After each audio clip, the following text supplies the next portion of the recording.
Account खोलिसक्नुभयो तर अब trading कसरी र कताबाट स्टार्ट गर्ने भनेर कन्फ्युज हुनुभएको छ।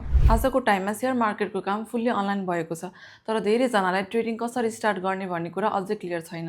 अनलाइन सेयर ट्रेडिङ भनेको एउटा टेक्नोलोजीको माध्यम हो जसले हजुरहरू जस्तो इन्भेस्टरहरूलाई इन्टरनेटको थ्रु कम्प्युटर, ल्यापटप वा मोबाइलबाट सेयर किन्ने र बेच्ने सुविधा दिन्छ। इन्भेस्टरको रूपमा हजुर दुनियाँको जुनै पनि ठाउँबाट सेयर बाई वा सेलको अर्डर एन्टर गर्न सक्नुहुन्छ।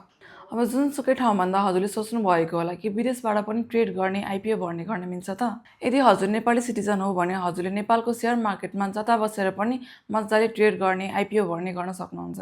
र हजुर विदेशमा लिगली काम गर्दै हुनुहुन्छ र भ्यालिड फरेन इम्प्लोइमेन्ट पर्मिट यानि श्रम स्वीकृत छ र इन्भेस्ट गर्न चाहनुहुन्छ भने अझै राम्रो कुरा के छ भने यस्तो केसमा हजुरले फरेन कोटाबाट आइपिओ पनि अप्लाई गर्न सक्नुहुन्छ, जुन स्पेसल्ली विदेशमा काम गरिरहेको नेपाली नागरिकहरूको लागि प्रोभिजन हो। जेनरल पब्लिकको लागि नेपालमा आउने प्रत्येक आइपिओमा 10% सेयर विदेशमा हुने नेपालीहरूको लागि मात्र रिजर्भ भएको हुन्छ। यसलाई फरेन इम्प्लोइमेन्ट कोटा भनिन्छ। यसको फाइदा के छ भने जेनरल पब्लिक भन्दा तपाईहरुलाई सेयर पर्ने चान्स एकदम धेरै हुन्छ। यो कोटामा अप्लाई गर्न हजुरले गर्नुपर्ने रिक्वायरमेन्ट के हुन् पहिले त्यो बुझौं। सुरुमा हजुरको कुनै पनि बैंकमा रेमिटेन्स सेभिङ अकाउन्ट हुनुपर्छ। नर्मल सेभिङ अकाउन्ट भएर चाहिँ हुँदैन। यो हजुरले अनलाइनबाटै पनि खोल्न सक्नुहुन्छ। त्यसको लागि चाहिने डकुमेन्ट्स भनेको पासपोर्ट, भिजा र फोटो अनि भ्यालिड श्रम स्वीकृत। हजुरको लेबर पर्मिट भ्यालिड हुनुपर्छ।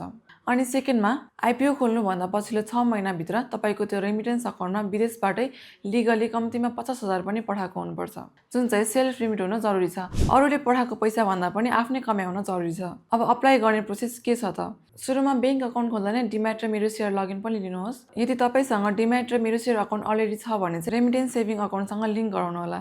बैंकबाट CRN number or CS for registration active गरिसकेपछि मेरो सेयर लगइन गरी माई आस्थामा जानुहोस्। सबैभन्दा इम्पोर्टेन्ट कुरा भनेको अप्लाई गर्दा फरेन इम्प्लोइड क्याटेगोरी सिलेक्ट गर्नुपर्छ। एलोटमेन्ट भयो भने सेयर सिधै डिम्याट अकाउन्टमा आउँछ। यदि भएन भने पनि ब्लक अमाउन्ट फेरि रिलिज हुन्छ। अनि अर्को इम्पोर्टेन्ट कुरा, एउटा आइपिओ तपाईले जेनरल कोटा र फरेन कोटा दुईटैबाट भर्न पनि मिल्दैन। कुनै एउटा क्याटेगोरीबाट मात्र अप्लाई गर्न मिल्छ। यो आइपिओ जेनरल पब्लिकको भन्दा 15 दिन अगाडि खुल्छ। त्यसैले फरेन कोटाबाट आइपिओ परेन भने पनि पछि जेनरलबाट फेरि भर्न चाहिँ सक्नुहुन्छ।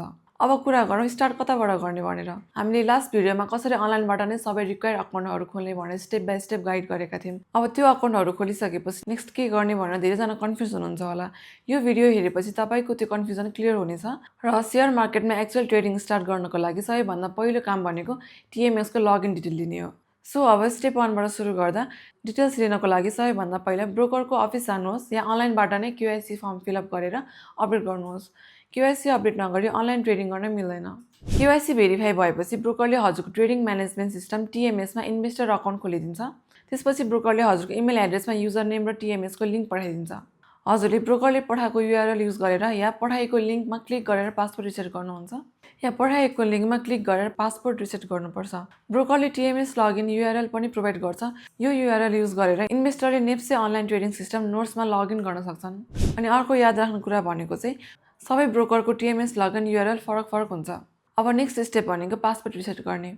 ट्रेडिङ सुरु गर्नु अघि पासवर्ड रिसेट गर्न कम्पलसरी हुन्छ। टिएमएस पासवर्ड रिसेट गर्नको लागि ब्रोकरले पठाएको टिएमएस युआरएल ओपन गरेर पेजको तल साइडमा भएको फर्गेट पासवर्डमा क्लिक गर्नुहोस्। अनि ब्रोकरबाट आएको युजर नेम इन्टर गर्नु र आफ्नो इमेल एड्रेस हालेर सबमिट क्लिक गर्नुहोस्। हजुरको इमेलमा पासवर्ड रिसेट लिङ्क आउँछ। इमेल खोलेर रिसेट पासवर्डमा क्लिक गर्नुहोस्। इमेल खोलेर रिसेट पासवर्डमा क्लिक गरेपछि नयाँ पेज ओपन हुन्छ जहाँ न्यू पासवर्ड क्रिएट गर्न भनिन्छ। त्यहाँ दिएको गाइडलाइन्स फलो गरेर नयाँ पासवर्ड बनाउनु अनि पासवर्ड रिइन्टर गरेर सबमिटमा क्लिक गर्नुहोस्। अब अपडेटेड पासवर्ड युज गरेर टिएमएस लगइन गर्न सक्नुहुन्छ। पासवर्ड रिसेट गरेपछि नेप्से टिएमएसमा लगइन गर्न हजुरले ब्रोकरले दिएको NEPSE TMS login URL open गर्नुहोस् र युजर नेम र आफूले सेट गरेको पासवर्ड इन्टर गर्नुहोस् र तल दिएको सिम्पल क्याप्चा सल्भ गरेर लगइनमा क्लिक गर्नुहोस्। टिएमएस ड्यासबोर्डमा लगइन भइसकेपछि हजुरले धेरै अप्सन देख्न सक्नुहुन्छ। अब टिएमएसबाट सेयर किन्न के गर्नुपर्छ भने स्क्रिनको लेफ्ट साइडमा अर्डर म्यानेजमेन्ट भन्ने अप्सन देख्न सक्नुहुन्छ। क्लिक गर्नु अनि त्यसको तल बाइ सेल अप्सनमा जानुहोस्। त्यसपछि राइटमा बाइ सेल गर्ने पेज खुल्छ अनि स्क्रिनको टप राइट कर्नरमा भएको बाइ सेल अप्सनमा क्लिक गर्नुहोस्। बाईमा क्लिक गर्दा बक्स ब्लू हुन्छ भने सेलमा क्लिक गर्दा रेड। हजुरले बाई गर्ने सोच्नु भएकोले बाईमा क्लिक गर्नुहोस् अनि सेयर टाइपमा इक्विटी सिलेक्ट गर्नुहोस्। किन्ने कम्पनीको स्टक सिम्बल करेक्टली चुज गर्नुहोला अनि अब प्राइस र क्वान्टिटी एन्टर गर्नुहोस्। सबै डिटेल भरेपछि स्क्रिनको मिडल राइट सेक्सनमा भएको बाईमा क्लिक गर्नुहोस्। यदि अर्डर प्लेस गर्दा कुनै प्रब्लम आएमा ब्रोकर वा सपोर्ट टिमसँग कन्ट्याक्ट गर्न सक्नुहुन्छ। र अर्को कुरा हजुरले अर्डर राख्दाखेरि अर्डर दुईटा टाइपको हुन्छन् भनेर पनि जानिराख्नुपर्छ। ती हुन् मार्केट अर्डर र लिमिट अर्डर। सेयर किन्ने बेला हजुरसँग अर्डर प्लेस गर्ने केही अप्सन हुन्छ। हजुरले या त मार्केटमा चलिरहेको प्राइसमा तुरुन्तै सेयर किन्न सक्नुहुन्छ, या त आफूले पे गर्न रेडी भएको प्राइस सेट गरेर त्यो प्राइस पुग्छ कि नै भनेर वेट गर्न सक्नुहुन्छ। हजुर या त मार्केटमा चलिरहेको प्राइसमा तुरुन्तै सेयर किन्न सक्नुहुन्छ, या त आफूले पे गर्न रेडी भएको प्राइस सेट गरेर त्यो प्राइस पुग्छ कि नै भनेर वेट गर्न सक्नुहुन्छ। यही नै मार्केट अर्डर र लिमिट अर्डरको मेन डिफ्रेन्स हो। मार्केट अर्डर भनेको मार्केटमा जुन प्राइस चलिरहेको छ त्यही प्राइसमै तुरुन्तै ट्रेड एक्जिक्युट हुनु हो। हजुरले सेयर इमिडिएटली पाउनुहुन्छ, तर अर्डर हाल्ने बेला र एक्जिक्युट हुने बेला प्राइस अलिकति तलमाथि हुनसक्छ। अब लिमिट अर्डर भनेको चाहिँ हजुरले आफ्नो प्राइस आफै फिक्स गर्ने हो र किन्ने बेलामा हजुरले म्याक्सिमम प्राइस सेट गर्नुहुन्छ र बेच्ने बेलामा मिनिमम प्राइस सेट गर्नुहुन्छ। मार्केटले त्यो प्राइस रिच गर्यो भने मात्र ट्रेड एक्जिक्युट हुन्छ, नत्र हुँदैन। यो मेथडले प्राइसमा फुल कन्ट्रोल दिन्छ, तर ट्रेड हुन्छ कि नै भन्ने ग्यारेन्टी पनि हुँदैन। सेयर किन्नको लागि हजुरले पहिला कोलेट्रल लोड गरेको हुनुपर्छ। कोलेट्रल भनेको के हो र कसरी लोड गरिन्छ भन्ने सोचिरहनु भएको छ भने, कोलेट्रल भनेको एउटा भ्यालुएबल एसेट हो, जस्तै स्टक, बोन्ड अर क्यास।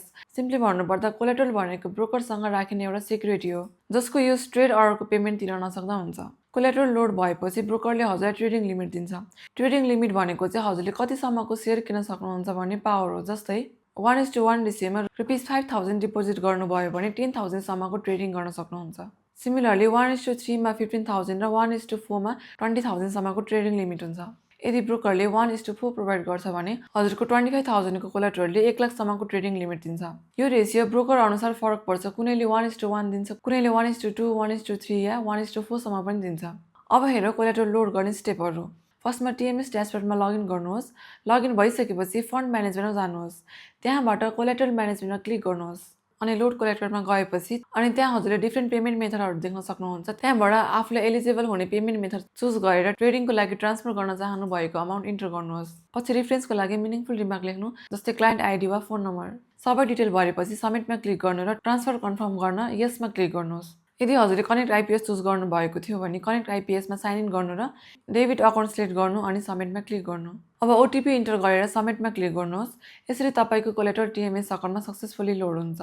यो भिडियोमा हामीले अकाउन्ट खोलिसकेपछि ट्रेडिङ कसरी स्टार्ट गर्ने भन्ने प्रोसेस क्लियर गराएका छौँ।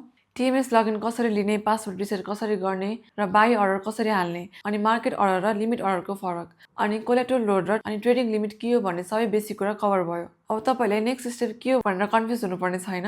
यो सबै स्टेप फलो गर्नुभयो भने हजुर पनि कन्फिडेन्ससँग रियल ट्रेडिङ स्टार्ट गर्न सक्नुहुन्छ। अब अर्को भिडियोमा हामीले टिएमएसको अरू इम्पोर्टेन्ट फिचरहरू जस्तै holding report, trading story, order modify, cancel कसरी गर्ने, सेल गर्ने प्रपर प्रोसेसहरू बारेमा डिटेलमा बुझाउनेछौँ। Until then stay tuned.